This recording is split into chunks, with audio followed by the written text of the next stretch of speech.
ಇವತ್ತು ಬೆಳಗ್ಗೆಯಿಂದ ತುಂಬ ಖುಷಿಯಾಗಿದ್ದೆ ಆ್ಯಕ್ಚುಲಿ. ಇಂಥ ಒಂದು ದಿನ 18 ವರ್ಷಗಳಿಂದ ಕಾದಂಥ ಒಂದು ದಿನ ಬಂದಿದೆ ಅಂತ.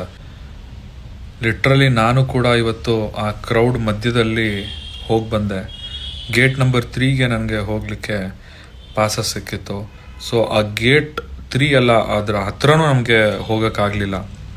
ಅಲ್ಲಿಂದ ಹೇಗೋ ಮಾಡಿ ಗೇಟ್ ನಂಬರ್ 10 ಹತ್ರ ಬಂದೆ. ಗೇಟ್ ನಂಬರ್ 10 ಹತ್ರ ಬಂದಾಗ ಅಲ್ಲಿ ಇನ್ನೂ ತುಂಬ ಕ್ರೌಡ್ ಇತ್ತು.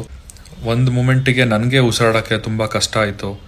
ಐ ಲಿಟ್ರಲಿ ಫೆಲ್ಟ್ ಅದೆಷ್ಟು ಕಷ್ಟ ಆಗಿರ್ಬೋದು. ಆ 11 ಜೀವಗಳು ಆ ಒಂದು ಸ್ಟ್ಯಾಂಪೇಡಲ್ಲಿ ಪ್ರಾಣ ಕಳ್ಕೊಂಡಿರುವಂತಹ ಯಾರು ಇದ್ದಾರೆ, ಅವರ ಆತ್ಮಕ್ಕೆ ಶಾಂತಿ ಸಿಗಲಿ ಅಂತ ನಾನು ಕೇಳ್ಕೊಳ್ತೀನಿ. ನಿಜವಾಗ್ಲೂ ತುಂಬ ಬೇಜಾರಾಗ್ತಾಯಿದೆ.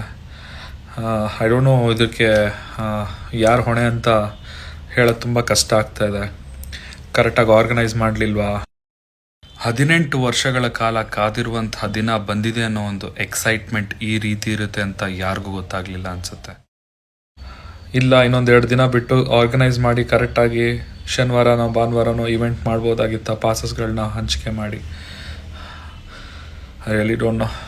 ಬಟ್ ಇನ್ನೂ ಯಾರ್ಯಾರು ICUಲಿ ಕ್ರಿಟಿಕಲ್ ಕಂಡೀಷನ್ ಇದ್ದಾರೆ ಅವರೆಲ್ಲರೂ ಹುಷಾರಾಗಿ ಬೇಗ ಬರಲಿ ಅಂತ ಪ್ರಾರ್ಥನೆ ಮಾಡ್ತಾ 11 ಜೀವಗಳಿಗೆ ಆತ್ಮಕ್ಕೆ ಶಾಂತಿ ಸಿಗಲಿ ಅಂತ ನನ್ನ ಮಾತನ್ನ ಮುಗಿಸ್ತಾ ಇದ್ದೀನಿ. Thank you.